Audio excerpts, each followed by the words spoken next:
Hola amigas y amigos, seguimos con la serie de programas sobre el desmontaje de la Biblia. Empezamos con Abraham y fuimos directamente al episodio central, como vimos, del sacrificio de Isaac, ¿no? Pero en realidad eso ocurre como bastante más tarde, ¿no? En la supuesta cronología de Isaac, que en realidad no lo es, ¿no? Es como todo un guión cinematográfico montado por sacerdotes para transmitir un mensaje, ¿no? Al final lo que tenemos son distintos episodios que se han ordenado conforme a pues, cómo se ordenan las vidas de los santos, bueno, ahí podemos acercar un poco más, ¿no? Pero en este caso, cuanto más nos remontamos al pasado, más serán, digamos, un puzzle, un collage de episodios tomados de aquí y de allá, que en realidad, y esto es lo interesante, no son más que rituales que vienen de antiguo, que se convierten en episodios aparentemente casi cotidianos de la vida de un Abraham, de un Moisés, de un no sé qué, pero que en realidad siempre son, como digo, una especie como de fórmulas, ¿no? que se hacen pasar por episodios, ¿no? Pero en realidad es como funciona hoy Hollywood, cómo funcionan las series, cómo funciona todo, ¿no? Siempre están trabajando con una especie de estructuras simbólicas que se ha visto que funcionan, y luego a eso se le cambian los nombres, se le cambia el escenario, se le cambia no sé qué, y se hace pasar por una historia, se pone uno después de otro para que parezca que haya una continuidad, pero en realidad pues es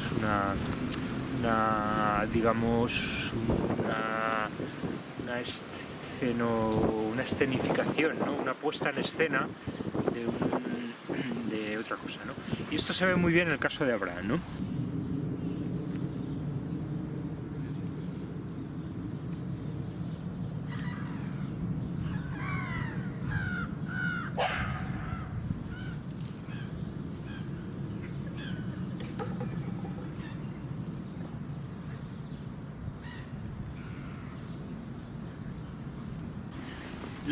Los primeros episodios que nos cuenta la Biblia de Abraham es con su hermana y esposa Sara, ¿no? Su medio hermana y esposa Sara, ¿no? Al principio, cuando Sara todavía es más joven, por lo que parece, ¿no? Porque de camino a Egipto van Abraham y Sara de camino a Egipto, y Abraham dice que tiene miedo de que le hagan algo a su esposa, le quieran los egipcios, que son muy malos, ya sabéis, ¿no? Estas cosas, ¿no? Nosotros los judíos somos los buenos, los egipcios son los malos. Van a hacerle algo a Sara y tal, y entonces la hace pasar por su hermana en lugar de por su mujer, pero en realidad hay un malentendido entre Abraham y el faraón. El caso es que faraón, es decir, Abraham le ofrece a faraón a Sara para que faraón se acueste con Sara, ¿vale? Y luego viene todo ese malentendido, ¿no? Donde se supone que no ha pasado nada, porque el faraón entonces le dice: no, Abraham, no quiero saber nada de Sara, toma, quédatela, no la he tocado, porque es que no sabía. En fin, todas estas cosas de moralina, ¿no? De puritanas, ¿no? Porque claro, como el gran Abraham va a tener una mujer que es una prostituta, ¿no? En realidad todo esto, que lo estoy, digamos, con cierta intencionalidad irónica, ¿no? Sacándolo porque claro, ese es uno de los niveles, ¿no? Y ese nivel también es interesante, por eso todo esto es como una historieta de Abraham y Sara que emigran, pero en realidad esa es la parte, digamos, hecha para los profanos, ¿no? A un nivel más profundo, si estudiamos las figuras de Abraham y Sara, y para ello, por ejemplo, Robert Graves es una buena referencia, nos dice que en realidad los nombres se derivan de dioses, que Abraham se deriva de Ramán, dios armenio, que Sara o Sarai se deriva de Sarit o de Sarayat, ¿no? Y entonces al final es un poco lo que vengo a decir siempre, ¿no? que estos textos supuestamente judíos, supuestamente cristianos, en realidad a un nivel más profundo nos están hablando de unas prácticas paganas que en el fondo siguen practicándose al interior de esas sinagogas judías y de esas iglesias cristianas, ¿no? Y eso se ve claramente en este caso de Abraham y de Sara, ¿no? Es decir, al final Abraham y Sara serían algo así como unos iniciados, de familia de iniciados, que vienen de una familia que serían un poco como los dos arquetipos del gran sacerdote y la gran sacerdotisa, ¿no? Pero de un culto pagano, es decir, de un culto en el que se practica el ritual hierogámico, el ritual de sexo, la prostitución sagrada, en el que se practica el ritual de sangre, etcétera, ¿no? Es decir, toda esa hipocresía de los textos cristianos, donde los judíos son muy puritanos y no sacrifican, y los primeros de todos sus líderes, ¿no? Moisés, que rompe las tablas de la ley cuando ve que su pueblo está festejando con el becerro de oro. Entonces, toda esa hipocresía del texto en realidad es la misma hipocresía, y ahí está la base para comprender toda la hipocresía de la cultura y del poder, en que todas esas figuras son los primeros, ellos mismos son los primeros, los Moisés, los Abraham, los que son unos personajes de muy dudosa moralidad, que son unos trepas y unos personajes que están básicamente,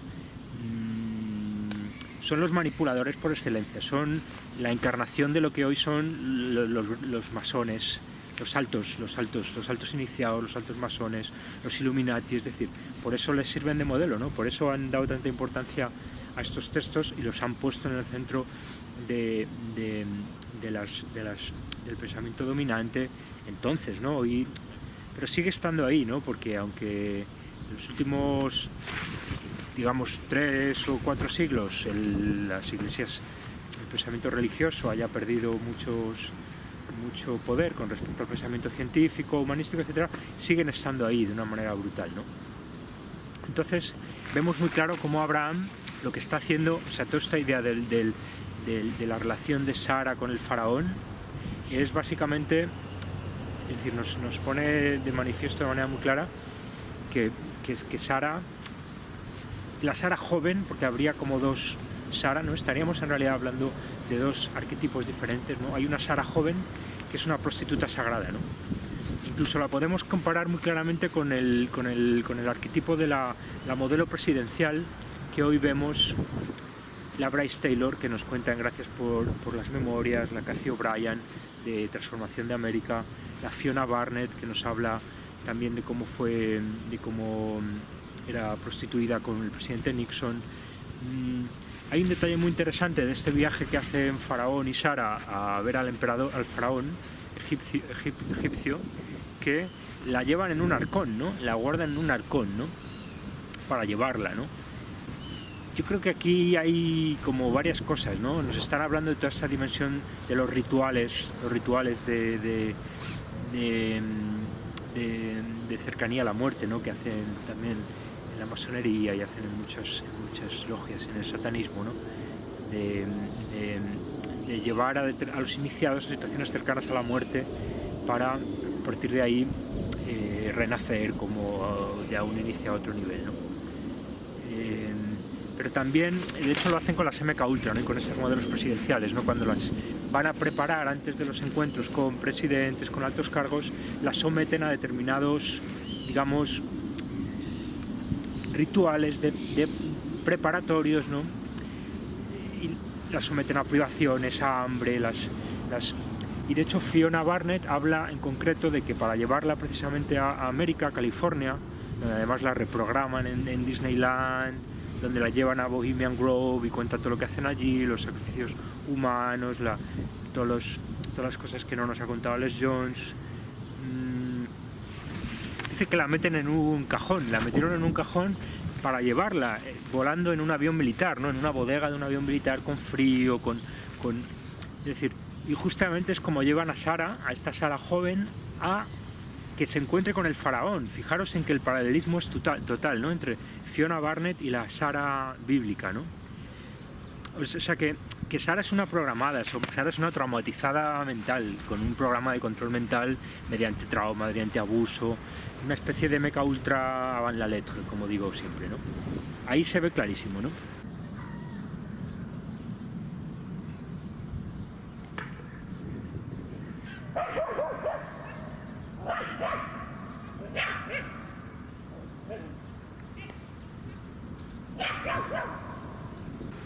Y luego volvemos a ver el episodio muy parecido, prácticamente igual, con otra vez Abraham, Sara y Abimelech, el rey Abimelech, que es un rey ya de la zona de Palestina, me parece que es un rey cananeo o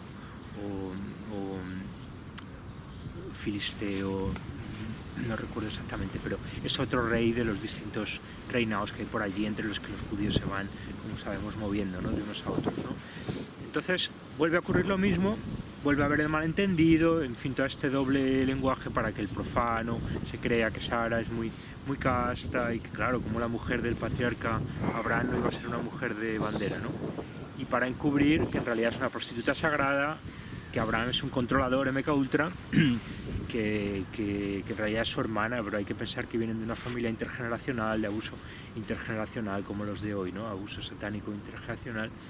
Entonces, pues no tenía sentido hablar de satanismo, ¿no? Porque parece que es un término más bien referido a la oposición a Dios, al Dios cristiano, pero en realidad es la misma lógica, ¿no? Porque es este trasfondo pagano del ritual de sexo y de sangre, pero no solo, es decir, y con toda su dimensión política, ¿no?, que aquí lo vemos muy claro, ¿no?, en la Biblia, ¿no?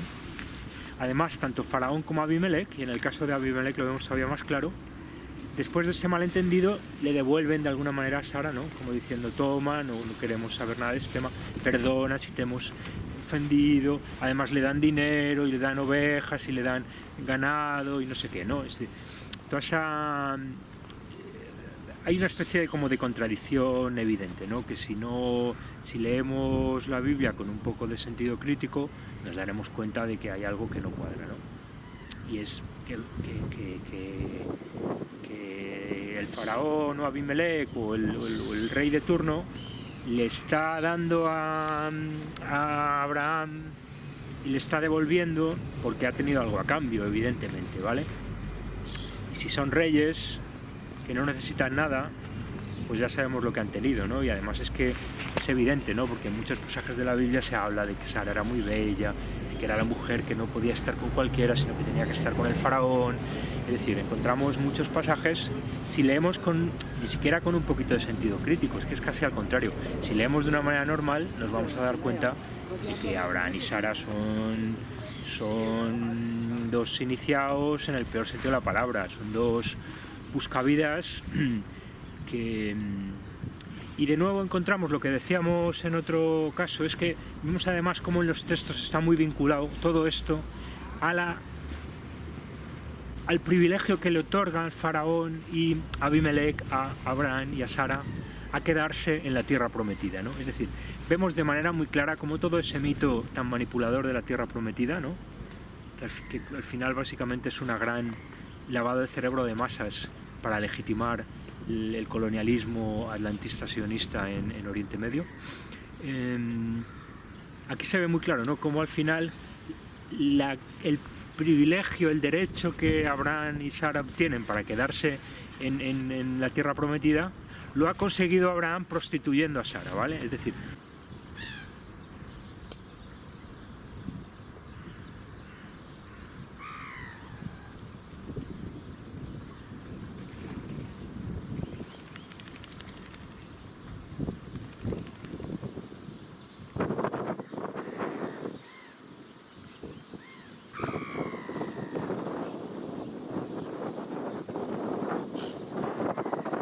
aquí se ve clarísimo, y además engañando, traicionando, diciendo una cosa a otra, o sea, toda la mecánica más ruin y más, que es en definitiva la del gran poder, la traición, la mentira, el chantaje, el soborno, la traición, el engaño, la prostitución, el abuso de menores, la pedofilia, todo eso que constituye siempre el gran poder, lo vemos de manera muy clara en Abraham, ¿no? Y la Sara controlada, ¿no?, controlada mentalmente, es decir, traumatizada, programada, abusada desde niña, ¿no?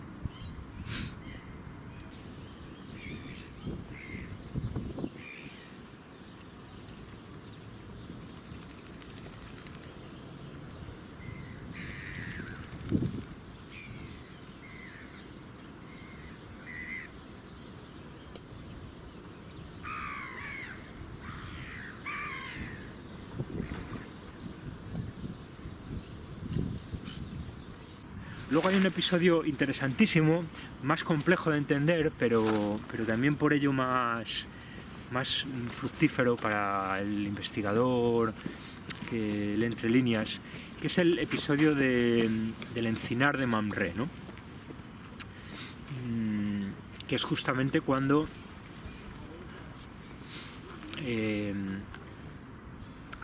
habría que hablar antes, yo creo que cronológicamente habría que hablar antes de la concepción de Ismael, ¿no? Se supone que pasa mucho tiempo, ya estamos en la segunda figura de Sara, que es ya la Sara gran sacerdotisa, es una Sara vieja, es una Sara estéril, Abraham igual, ¿no? La Biblia nos dice que él tiene 99 años, que Sara tiene 90, y entonces quieren tener un hijo, pero no pueden, ¿no? Porque Sara es estéril, ¿no? Y entonces Sara le ofrece a Abraham a Agar, ¿no? Que en el nivel superficial es simplemente la criada. Y con ella concibe Abraham a Ismael, ¿no?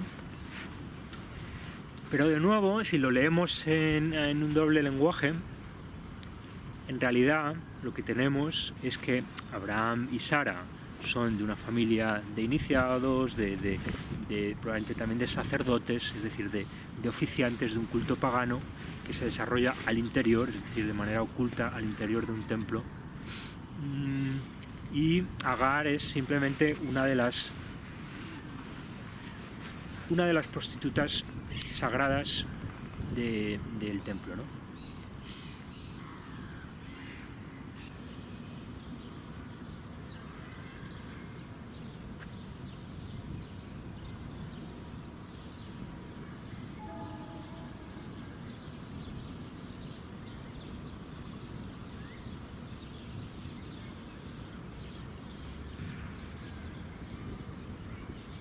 Después viene el episodio en el que ya estando, me parece que es cuando está embarazada Agar, bueno, hay distintas versiones. En algunos casos ocurre cuando está Agar embarazada de Ismael, en otros casos pasa ya después, incluso cuando ya ha nacido Isaac, ¿no? Y entonces hay una rivalidad entre Isaac e Ismael, ¿no? De la que también hablamos el otro día. Bueno, hay distintas versiones porque en realidad ninguna es la verdadera, porque no son más que todos son fabricaciones de guiones, no hay ninguna más verdadera que la otra, son distintas versiones. Precisamente el tener distintas versiones nos ofrece la posibilidad de comprender de manera más profunda esa, digamos,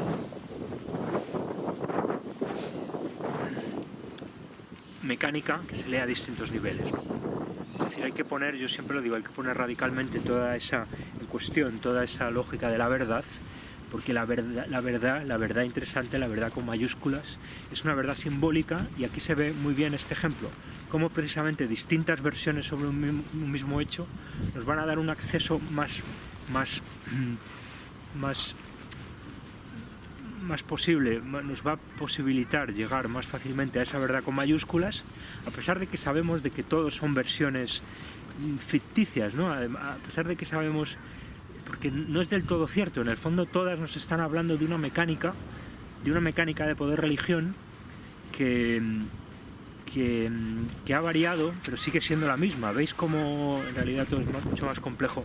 Por lo tanto, todas esas supuestas versiones contradictorias que vamos a encontrar en los textos religiosos, y esto podríamos extenderlo incluso a las distintas religiones, y cómo toda una serie de diferencias entre religiones nos hablan precisamente de la mecánica religiosa o política única, ¿no? Es decir, siempre esta lógica de que vamos a acceder a la verdad a través de esas construcciones simbólicas que, aunque son ficciones, son más reales y son más verdaderas, porque nos hablan, incluso aunque sea en clave, de una realidad oculta mucho más terrible y mucho más real de lo que todas las verdades superficiales de pacotilla pueden, digamos, decirnos, ¿no? Me explico, ¿no? Por lo tanto, aquí vemos todo esto muy bien, ¿no? Con estos episodios de Abraham y Sara, Agar, ¿no? sea como fuere, en un momento dado, Sara le dice a Abraham que tiene que despedir a Agar porque no puede estar con ella, ¿no? Y entonces se da el episodio en el que son expulsados al desierto de Beerseba, Agar y Ismael, ¿no? Y ahí lo que tenemos es el típico episodio donde están pasando muchas penalidades y donde no quiere ver a su hijo morir y luego se les aparece un ángel y tal, ¿no? Es decir, estamos otra vez viendo cómo de lo que se está hablando en realidad es de una programación mental mediante trauma de una esclava sexual, de una esclava prostituta sagrada de un templo pagano disfrazado de religión judía y tal, ¿no? Ya hemos visto que los ángeles suelen aparecer en realidad como encubrimiento de los episodios más violentos y más violentos en el sentido también sexual, ¿no? Aparece cuando hay violaciones, aparecen cuando hay tortura, aparecen cuando hay, a menudo, ¿no? Cuando hay privación, cuando hay abstinencia, cuando hay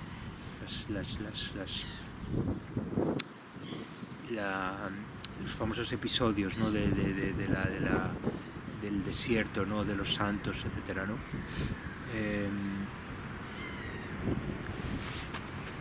San Simeón, el estilita, lo vamos a encontrar más a nivel de, digamos, individual o colectivo, ¿no? Pero la lógica es siempre la misma, ¿no? Entonces,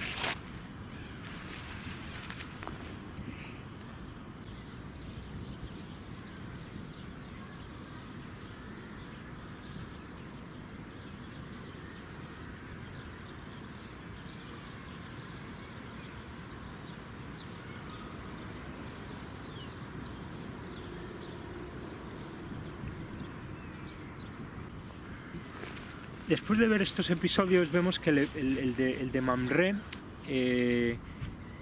vuelve a ser lo mismo, pero aparece mucho más encriptado y mucho más, digamos, simbolizado, ¿no? Y por lo tanto hace falta mucha más capacidad de desciframiento, ¿no? Para entender lo que hay en juego, ¿no?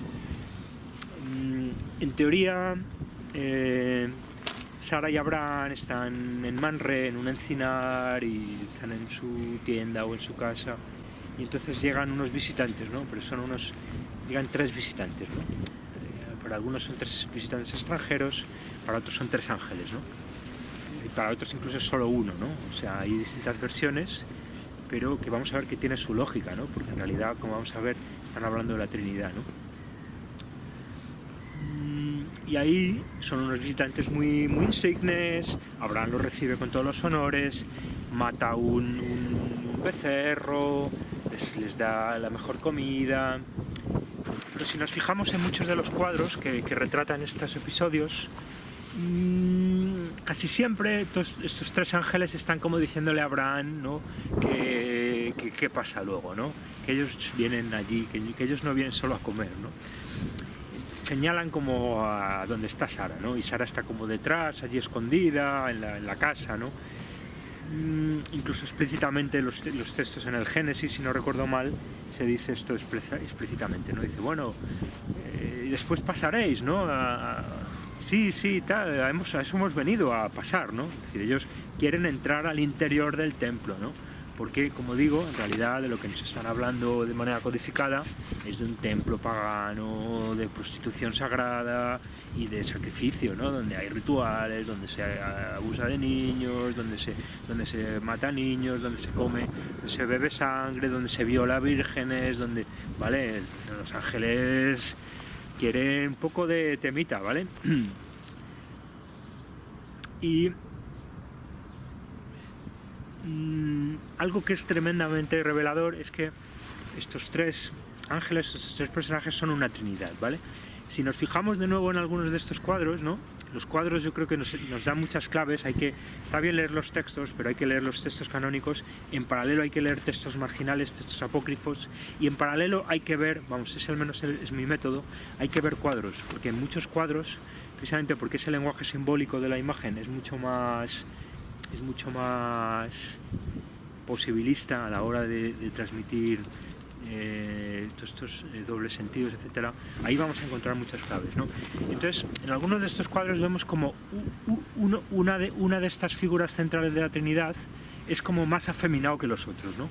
Ya sabemos que los ángeles son por naturaleza afeminados, pero son supuestamente andróginos y tal, ¿no? Pero lo cierto es que en estos cuadros dos de esos ángeles son más masculinos y uno de ellos es más femenino, ¿no? Por lo tanto, parece que hay esa alusión a la Trinidad, ¿no?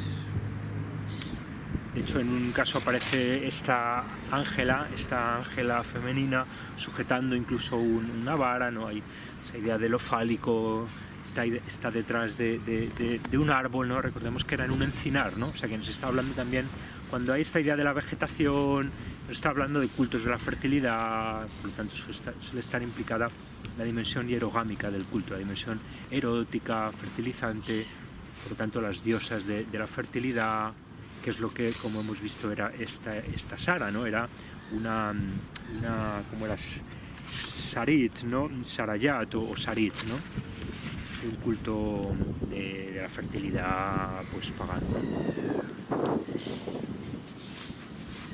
Y de hecho en algunos de esos cuadros vemos también como Sara aparece como en el umbral de la casa, pero que en realidad hay que interpretar como el templo pagano, ¿no? O sea, ese símbolo de la Isis, como el velo del templo, esa Isis entre las dos columnas, que es la carta 2 del arcano 2 del tarot, se ve aquí muy claro, ¿no? Esa Isis, que es la gran sacerdotisa pagana, pero que enmascara también como virgen cristiana, ¿no? Este doble juego de la virgen cristiana y la virgen pagana es también el de la, digamos, pues también tiene las llaves, ¿no? Isis y la llave también, ¿no? La que tiene los códigos, ¿no? Esa idea también de que luego pasa a ser el San Pedro cristiano, ¿no? El que tiene también las llaves del templo, ¿no? Y en estos cuadros se ve muy bien cómo Sara en realidad es Isis, ¿no?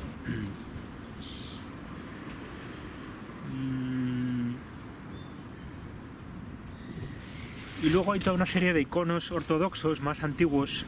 Cuanto más antiguo, más información tenemos. Bueno, depende, pero en este caso está claro, ¿no? Que estos artistas medievales que hicieron iconos nos están hablando mucho mejor de esa estructura trinitaria que está como en el centro, y aparecen a un lado y a otro sistemáticamente Abraham y Sara, ¿no? O sea, nos están contando de una manera muy clara, aparecen como más pequeños, es decir, la Trinidad aparece como más grande, son los tres personajes, esa Trinidad, ¿no? Centro, dos, ¿no? Y luego aparecen Abraham y Sara como más pequeñitos, nos están hablando de que están desempeñando un rol de intermediarios, de oficiantes, en un ritual de sexo y de sangre, de los que ellos no son los protagonistas, no son los oficiantes, los sacerdotes, los que orquestan, pero los centrales, es decir, los que ejecutan, los verdugos, las víctimas, las prostitutas sagradas, los seres sagrados, son otros, ¿no? Y además que sea precisamente la Trinidad mixta, la Trinidad masculina, femenina, masculina, como hemos visto, vuelve a ser otra confirmación de que lo que tenemos es un ritual hierogámico sacrificial al interior del templo, ¿vale? Lo que está habiendo es sexo y lo que está habiendo es sangre, ¿no? Y además aparecen Abraham y Sara como colocados uno al lado del otro, ¿no? Esa idea de que las dos figuras, lo masculino, lo femenino, como oficiantes. En algunos casos aparece abajo una figura de... Nos dicen que es el criado el que mata al becerro, ¿no? Pero en realidad aparece en posiciones que nos recuerdan al mitraísmo, ¿no? Al sacrificio del toro, ¿no? Me parece que era Tamuz, no recuerdo ahora bien. Entonces,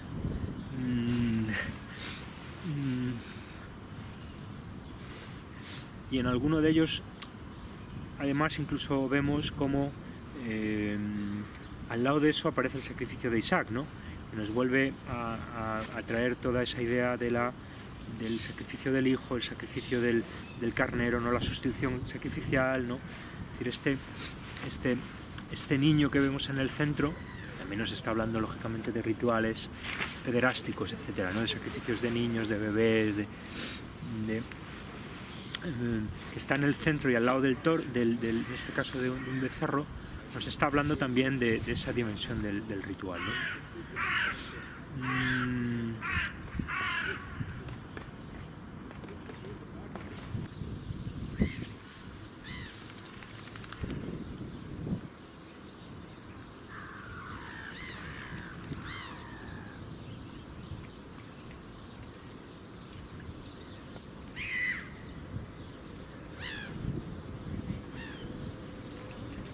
Como vemos, por tanto, el episodio, como decía, al final los distintos episodios lo que acaban dándonos es una especie como de visión más compleja, más verdadera de lo que son Abraham y Sara, ¿no? Es decir, hemos visto cómo hay una Sara joven que es prostituida al rey, al faraón, al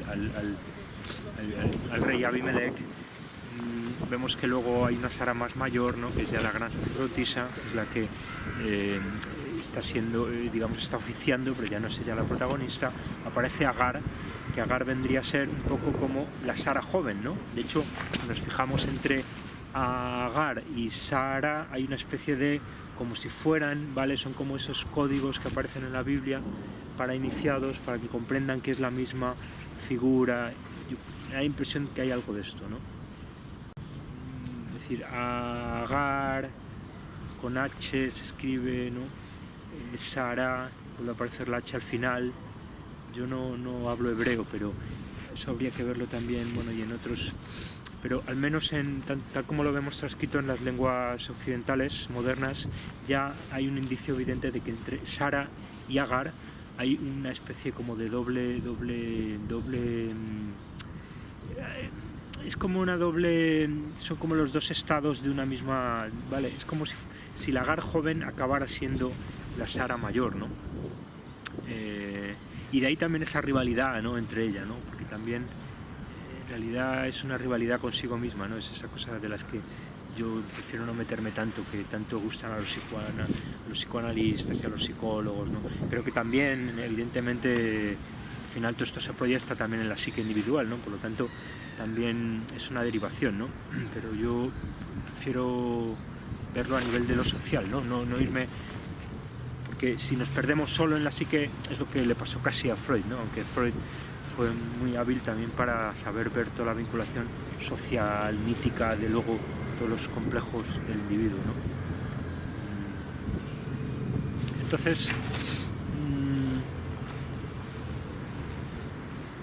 como digo, todos estos episodios nos acaban dando una visión como mucho más profunda y compleja, ¿no? de lo que está en juego en las figuras de Abraham y Sara, ¿no?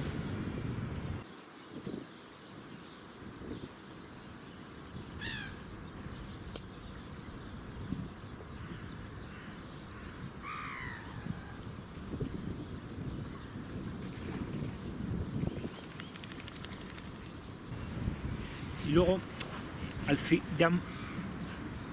final de esto, ¿no? Y al final también de este programa, tenemos el enterramiento de Sara por Abraham en la cueva de Mecpala, ¿no?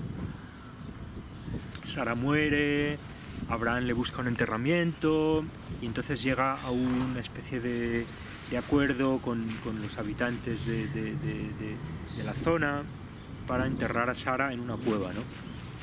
Entonces los habitantes le dicen a Abraham que sí, que como no, claro, que puede enterrar a Sara, ¿no? Allí, ¿no? Y Abraham le dice, bueno, ¿y cuántos tengo que pagar y tal, no? No, de verdad, no tienes que pagar nada, no, por favor, para enterrar a Sara, la gran sacerdotisa o lo que fuera, ¿no? No hace falta, ¿no? Y Abraham insiste en pagarles la cueva, ¿no? 400 siclos de plata, ¿no? Según dice el Génesis, ¿no? Pero esto tiene un simbolismo mucho más profundo de lo que parece, ¿no? Es decir, en realidad nos está hablando primero de que Abraham muere más tarde que Sara, ¿no? Es decir, que nos está hablando de una cueva que por definición es un símbolo y es una encarnación de lo femenino, de lo tónico, de los cultos de los cultos matriarcales, nos está hablando del enterramiento, ¿no? La idea también de la vuelta a la tierra, ¿no? De la vuelta, hemos hablado de ese ritual que hacen los legionarios españoles, donde con el Cristo de la Buena Muerte, donde el Cristo hay una especie como de hierogamia estilizada entre el Cristo y la mandorla, ¿no? Que representa a la vagina sagrada, ¿no? A la Gran Madre, ¿no? A la tierra, la vuelta a la tierra, ¿no? Es decir, decíamos en otro programa que el rey muere copulando, ¿no? Muere en esa hierogamia, ¿no? Y también está simbolizado por la bañera, ¿no? La bañera de agua caliente, ¿no? La cueva tónica, todos estos símbolos son muy, muy cercanos uno de otro, ¿no? Entonces, el morir y volver a la gran vagina, ¿no? Que nos ha dado nacimiento, ¿no? Por tanto, el rol de lo femenino como puente entre la muerte de la víctima masculina y el nacimiento del niño sagrado masculino, ¿no? Por eso, como decíamos en otro programa, esa trinidad mixta, sobre todo, funciona muy bien en términos cuando es dos elementos masculinos y un elemento femenino, como en realidad es la Trinidad cristiana verdadera, ¿no? Y no manipulada por forma, ¿no? El Espíritu Santo en realidad es mujer, ¿no? Entonces, aquí en el pasaje de Abraham y enterrando a Sara en la cueva de Mecpala y pagando por ello, hay un simbolismo muy profundo y muy importante para comprender el capitalismo, ¿no? Porque en realidad Abraham lo que está haciendo está de alguna manera como comprando, en el sentido más perverso del término, es decir, está profanando una especie de sacralidad femenina, que es la que representa la cueva, y de hecho no es casualidad que entierren a la Sara, que es la diosa de la fertilidad, como hemos dicho, la gran sacerdotisa, la Isis, etcétera, ¿no?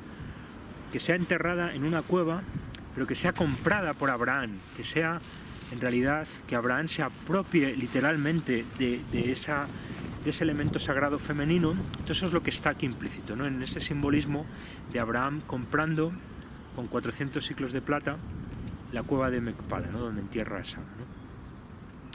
Y además un dinero que sabemos que no ha ganado trabajando duro, sino como prostituyendo a la misma Sara, ¿vale? O sea que aquí hay toda un simbolismo muy profundo de lo que significa el patriarcado, y cómo el patriarcado, cómo el dinero también está en cierta medida, porque el dinero es algo tan abstracto que no se puede decir que sea solo patriarcal o solo matriarcal, ¿vale? Es decir, también estos cultos, que en buena medida son matriarcales, juegan con el lado femenino, también han sido un mecanismo de canalización de la riqueza, ¿no? Que en realidad la riqueza, eso habrá que hablar más, ¿no? Pero la riqueza no deja de ser, en un principio, o sea, los tesoros, los primeros bancos son depósitos de víctimas sacrificiales, es decir, es donde se almacenan el ganado que va a ser sacrificado, no el ganado normal que va a ser consumido, sino el ganado que va a ser sacrificado. Por lo tanto, decíamos que los reyes son víctimas sacrificiales diferidas, pues de alguna manera el dinero sería una especie de riqueza que va a ser sacrificada y que en última instancia es redimida de ese sacrificio, ¿veis, no? Hasta qué punto el dinero tiene esa connotación sagrada, ¿no? Como una riqueza que las sociedades sanas sacrifican, derrochan, ¿vale?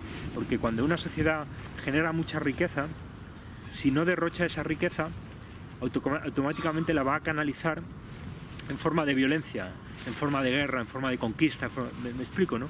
Por tanto hay una dimensión fundamental que es la de la capacidad sana, y eso lo comprendió mejor que nadie Jos Bataille, ¿no? Del derroche, ¿no? De esa riqueza excedentaria que, igual que por eso se ha comparado tanto el dinero con las heces, ¿no? Con los excrementos, ¿no? Porque un cuerpo sano expulsa los excrementos, ¿no? Una sociedad sana debería sacrificar esa riqueza, ¿no? Directamente quemarla, ¿no? Desperdiciarla, ¿no? Quemar la riqueza, ¿no? Esto solo lo ha comprendido gente muy lúcida como Jos Bataille. No le pidamos a los servidores del dios oro, del satán dinero, de hoy, ¿no? De las reservas federales, de los bancos centrales, que comprendan esto, ¿no?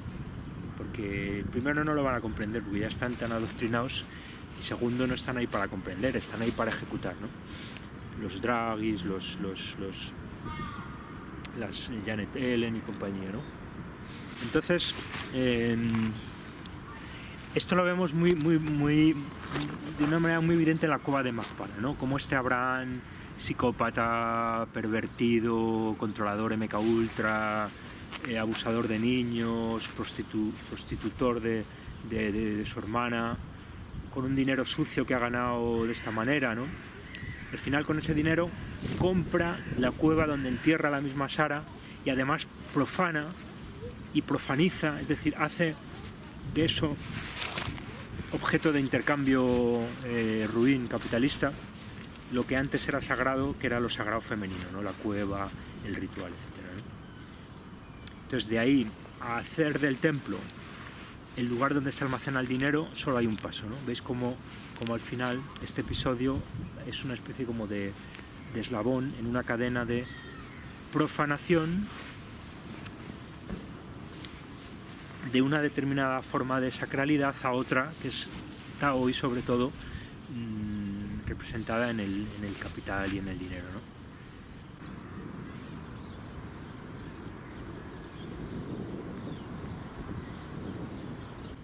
Y bueno, yo creo que con esto casi estaría todo dicho, ¿no? Con la figura de Abraham, ¿no? Habrá que seguiremos con otros, pero básicamente vamos a encontrar lo mismo, ¿no? Vamos a encontrar, por ejemplo, ya sabemos que vamos a encontrar en el caso de Isaac, hijo de Abraham, y Rebeca, se va a repetir el episodio con Abimelech, ¿no? Con el rey, etcétera, ¿no?